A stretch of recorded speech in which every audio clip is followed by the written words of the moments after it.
പ്രിയപ്പെട്ട വിദ്യാർത്ഥികളെ, മറ്റൊരു വീഡിയോയിലേക്ക് സ്വാഗതം. ഇന്ന് നമ്മൾ ഡിസ്കസ് ചെയ്യുന്നത് ഈ വരുന്ന +1 ജിയോളജി എക്സാമിന് 100% ചോദിക്കാൻ സാധ്യതയുള്ള വർഷങ്ങളായിട്ട് റിപ്പീറ്റ് ചെയ്ത് വരുന്ന കുറച്ച് ക്വസ്റ്റ്യൻസ് ആണ്. അപ്പോൾ ഇതുവരെ കാര്യമായിട്ട് ജിയോളജിയുടെ വീഡിയോകളൊന്നും ഇല്ലാത്തത് കൊണ്ടായിരിക്കും കുട്ടികൾ നിരന്തരം റിക്വസ്റ്റ് ചെയ്യുന്നതിൻ്റെ ഭാഗമായിട്ടാണ് ഈ വീഡിയോ ചെയ്യുന്നത്. അപ്പോൾ നിങ്ങൾ മാക്സിമം ഈ വീഡിയോ നിങ്ങളുടെ ഫ്രണ്ട്സുകളിലേക്ക് ഷെയർ ചെയ്യാൻ വേണ്ടി ശ്രമിക്കുക. ദെൻ സബ്സ്ക്രൈബും ചെയ്യുക. അപ്പോൾ നമുക്ക് ഏതൊക്കെയാണ് ഇമ്പോർട്ടൻ്റ് ആയിട്ടുള്ള ക്വസ്റ്റ്യൻസ് എന്നുള്ളത് നോക്കാം.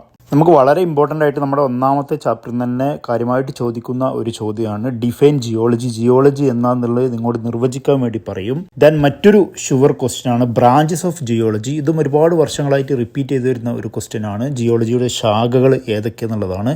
പ്രത്യേകിച്ച് ഒരു 7 ശാഖകളുണ്ട്. അത് എല്ലാം നിങ്ങൾ എന്ത് ചെയ്യണം, പഠിച്ചു വെക്കണം. ദെൻ മറ്റൊരു പ്രധാനപ്പെട്ട ഒരു ക്വസ്റ്റ്യൻ ആണ് ജിയോളജി ആൻഡ് ഹ്യൂമൻ സൊസൈറ്റി. അതായത് മനുഷ്യ സമൂഹത്തിൻ്റെ ബെനിഫിറ്റാണ്, ഗുണങ്ങളാണ്.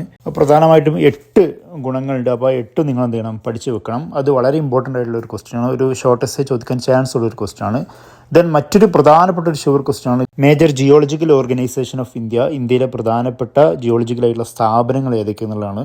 ആ ലിസ്റ്റ് ചെയ്യാൻ വേണ്ടിയായിരിക്കും ചോദിക്കുക, അല്ലെങ്കിൽ ചിലപ്പോൾ ഏതിനെങ്കിലും ഫുൾ ഫോം ഒക്കെ ആയിരിക്കും ചോദിക്കുക. അപ്പോൾ ആ ഒരു ഭാഗം നിങ്ങൾ പഠിച്ചു വെക്കുക. ഇനി മറ്റൊരു ഇമ്പോർട്ടൻ്റ് ആയിട്ടുള്ള നമ്മുടെ സെക്കൻഡ് ചാപ്റ്ററിലെ ഒരു ഷുവർ ക്വസ്റ്റ്യൻ ആണ് ഉൽക്കകളെ കുറിച്ച് ചോദിക്കും. അതായത് ഉൽക്കശിലകളുടെ തരങ്ങൾ അത് ഏതൊക്കെയാണെന്നുള്ളത് ചോദിക്കും. പ്രധാനമായിട്ടും 3 വിഭാഗങ്ങളായിട്ടാണ് ഉൽക്കശിലകളെ തരംതിരിച്ചുള്ളത്. 3 നിങ്ങൾ എന്ത് ചെയ്യണം, പഠിച്ചു വെക്കണം. ദെൻ ഇനി ഒരു 100% നമ്മൾ ഷുവറായിട്ട് ഒരു എസ്സേ കരുതിയിരിക്കേണ്ട ഒരു ചോദ്യമാണ് മഹാവിസ്ഫോടന സിദ്ധാന്തം, ദ ബിഗ് ബാങ് തിയറി. അപ്പോൾ മഹാവിസ്ഫോടന സിദ്ധാന്തം എന്താണെന്നുള്ളത് കൃത്യമായിട്ട് എന്ത് ചെയ്യുക, വിവരിച്ച് വെക്കണം. അതായത് നമ്മുടെ പ്രപഞ്ചോൽപത്തിയായിട്ട് ബന്ധപ്പെട്ട ഒരു സിദ്ധാന്തമാണ്. അപ്പോൾ അത് എന്തായാലും പഠിച്ചു വെക്കുക. പിന്നെ മറ്റൊരു ഷുവർ ക്വസ്റ്റ്യൻ ആണ് നെബുലാർ തിയറി നമ്മോട് ചോദിക്കും. അതായത് ഭൂമിയുടെ ഉത്ഭവമായിട്ട് ബന്ധപ്പെട്ട മറ്റൊരു തിയറിയാണത്. അതും ചോദിച്ചിട്ടുണ്ട്. അതും വളരെ ഇമ്പോർട്ടൻ്റ് ആയിട്ടുള്ള ഒരു ക്വസ്റ്റ്യൻ ആണ്. പിന്നെ 2 മാർക്കിന് ചോദിക്കാൻ ചാൻസ് ഉള്ള ഒരു ക്വസ്റ്റ്യൻ ആണ് ക്രമീകൃത ഭൂവൈജ്ഞാനിക കാലം, അതായത് ജിയോളജിക്കൽ ടൈം. എന്താണ് ജിയോളജിക്കൽ ടൈം എന്നുള്ളത് ചോദിക്കും. ദെൻ മറ്റൊരു ഷുവർ ക്വസ്റ്റ്യൻ ആണ് ഭൂമിയുടെ ആന്തരിക ഘടന ആയിട്ട് ഒരു ചോദ്യം വരും, ഇന്റേണൽ സ്ട്രക്ചർ ഓഫ് എർത്ത്. അതിൽ നിങ്ങൾ ഭൂവൽക്കം, മാൻഡിൽ, കോർ അത് കൃത്യമായിട്ട് പഠിച്ചിരിക്കണം. അതേപോലെ തന്നെ ഭൂവൽക്കത്തിൽ ഭൂമിയുടെ ആന്തരിക ഘടന നിങ്ങൾ വരച്ചു വെക്കാനും ചിലപ്പോൾ ചോദിക്കും. ദെൻ മറ്റൊരു ഷുവർ ക്വസ്റ്റ്യൻ ആണ് write a short note on atmosphere. അതായത് അറ്റ്മോസ്ഫിയറിനെ കുറിച്ച് ഒരു ഷോർട്ട് നോട്ട് എഴുതാൻ വേണ്ടി ഒരു ചോദ്യം വരും. അപ്പോൾ അന്തരീക്ഷത്തിൻ്റെ ഒരു ഏരിയ എന്ത് ചെയ്യുക, കൃത്യമായിട്ട് പഠിച്ചു വെക്കുക. അന്തരീക്ഷത്തിൻ്റെ 5 പാളികൾ, അതേപോലെ തന്നെ അന്തരീക്ഷത്തിൻ്റെ ലംബഘടന ഒന്ന് ഗ്രാഫിക്കൽ റെപ്രസെൻറ്റേഷൻ വരക്കാൻ വേണ്ടിയും ശ്രമിക്കുക. ദെൻ മറ്റൊരു ക്വസ്റ്റ്യൻ ആണ് point out any 3 characteristics of earth core. ഭൂമിയുടെ കോറിൻ്റെ ഏതെങ്കിലും 3 സവിശേഷതകൾ വിവരിക്കാൻ വേണ്ടിയിട്ടും ഒരു 3 മാർക്കിന് ഒരു ചോദ്യം വരും. ദെൻ മറ്റൊരു പ്രധാനപ്പെട്ട ഒരു ക്വസ്റ്റ്യൻ ആണ് നമ്മുടെ ഗ്രീൻ ഹൗസ് എഫക്റ്റ് എന്താണെന്ന് ചോദിക്കും. ഹരിതഗ്രഹ പ്രവാഹം, ഇതൊരു 2-3 മാർക്കിന് ചോദിക്കും. അപ്പോൾ അതും വളരെ ഇമ്പോർട്ടൻ്റ് ആയിട്ടുള്ള ഒരു ക്വസ്റ്റ്യൻ ആണ്. ദെൻ പിന്നെ ഹൈഡ്രോ സൈക്കിൾ ചോദിക്കും. അതായത് ജലചക്രം, അത് വരച്ച് വിശദീകരിക്കാൻ വേണ്ടി ചോദിക്കും. ഇപ്പോൾ ജലപരിവർത്തന വൃത്തിയിൽ പലതരം പ്രക്രിയകൾ നടക്കുന്നുണ്ട്. ആ പ്രക്രിയകൾ ഏതൊക്കെയാണ്, പ്രധാനമായിട്ടും ഒരു 7 ഉണ്ട്. അതും നിങ്ങൾ എന്ത് ചെയ്യണം, എക്സ്പ്ലെയിൻ ചെയ്ത് അവിടെ വെക്കണം. ദെൻ മറ്റൊരു ഷുവർ ക്വസ്റ്റ്യൻ ആണ് ബയോസ്ഫിയർ, ജൈവമണ്ഡലം എന്താണെന്ന് ചോദിക്കും. പിന്നെ ഒരു എസ്സേ ചോദിക്കാൻ ചാൻസ് ഉള്ള ഒരു ക്വസ്റ്റ്യൻ ആണ് പവിഴപ്പുറ്റുകൾ എങ്ങനെയാണ് രൂപപ്പെടുന്നത്, അതേപോലെ തന്നെ ഈ പവിഴപ്പുറ്റുകളുടെ വളർച്ചയ്ക്ക് അനുകൂലമുള്ള സാഹചര്യങ്ങൾ ഏതൊക്കെയാണ്, പിന്നെ അതിൻ്റെ ടൈപ്സ്, 3 തരം പവിഴപ്പുറ്റുകൾ ഏതൊക്കെയാണ്. ഇതെല്ലാം കൂടി കോർത്തിണക്കിയിട്ട് ഒരു 6 മാർക്കിൻ്റെ ഒരു എസ്സേ നമുക്ക് ഈ ഒരു ഭാഗത്ത് നിന്ന് പ്രതീക്ഷിക്കാം. പിന്നെ ഇമ്പോർട്ടൻ്റ് ആയിട്ടുള്ള ഒരു ക്വസ്റ്റ്യൻ എന്ന് പറയുന്നത് ക്ലാസിഫിക്കേഷൻ ഓഫ് എർത്ത് പ്രോസസ്സാണ്. അതായത് ഭൂമിയിലെ പ്രക്രിയകളുടെ വർഗീകരണം, ഭൗമ പ്രക്രിയകളുടെ വർഗീകരണം. ഈ ഭൗമ പ്രക്രിയകളുടെ വർഗീകരണം പ്രധാനമായിട്ട് 2 ടൈപ്പ് ആയിട്ടുണ്ട്. ഒന്ന് ഇന്റേണൽ എർത്ത് പ്രോസസ്സ് ഉണ്ട്, മറ്റൊന്ന് എക്സ്റ്റേണൽ എർത്ത് പ്രോസസ്സ് ഉണ്ട്. അപ്പോൾ ഇത് രണ്ടും കൃത്യമായിട്ട് പഠിച്ചു വെക്കുക. അതിൻ്റെ ഇടയിലെ ഓരോ കോൺസെപ്റ്റ് എടുത്തിട്ടും ചോദ്യം ചോദിക്കും. അല്ലാന്നുണ്ടെങ്കിൽ ഇത് എക്സ്പ്ലെയിൻ ചെയ്യാൻ വേണ്ടി ഒരു എസ്സേയും വരും. ദെൻ മറ്റൊരു ക്വസ്റ്റ്യൻ ആണ് chemical weathering and it's types. എന്താണ് കെമിക്കൽ വെതർ, ഇതിൻ്റെ തരങ്ങൾ ഏതൊക്കെയാണെന്നുള്ളത് ചോദിക്കും.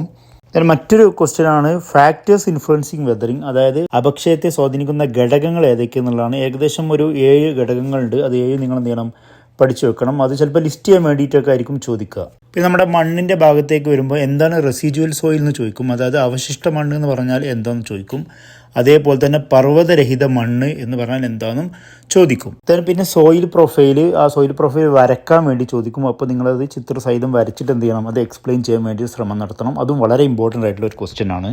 പിന്നെ 2 മാർക്കിന് ചോദിക്കാൻ ചാൻസ് ഉള്ള ഒരു ക്വസ്റ്റ്യൻ ആണ് ഡ്രൈനേജ് ബേസിൻ എന്താണെന്ന് ചോദിക്കും. അതായത് നീർത്തടം അഥവാ നീർമറി പ്രദേശം എന്ന് പറഞ്ഞാൽ എന്താണെന്നുള്ളത് ഡിഫൈൻ ചെയ്യാൻ വേണ്ടി ചോദിക്കും. പിന്നെ നദികളുടെ ശ്രേണീകരണം ചോദിക്കും. അതായത് geological work of stream or running water. Then മറ്റൊരു പ്രധാനപ്പെട്ട ഒരു ക്വസ്റ്റ്യൻ ആണ് ഫ്ലൂവിയൽ എറോഷൻ ചോദിക്കും. അത് പ്രധാനപ്പെട്ട ഒരു 4 പോയിന്റുകളുണ്ട്. ആ പ്രക്രിയകൾ, പ്രോസസ്സുകൾ 4 നിങ്ങൾ അവിടെ എക്സ്പ്ലെയിൻ ചെയ്യാൻ വേണ്ടി ഒരു ശ്രമം നടത്തണം. പിന്നെ ഈ ഫ്ലൂവിയൽ എറോഷൻ്റെ രൂപങ്ങൾ ചോദിക്കും. അതായത് land form of fluvial erosion, അതും വളരെ ഇമ്പോർട്ടൻ്റ് ആണ്. കാരണം അതിനകത്തെ ഓരോ കോൺസെപ്റ്റുകളും എടുത്തിട്ടും അതും ചിലപ്പോൾ 2 മാർക്കിന് ചിലപ്പോൾ ചോദിച്ചേക്കാം.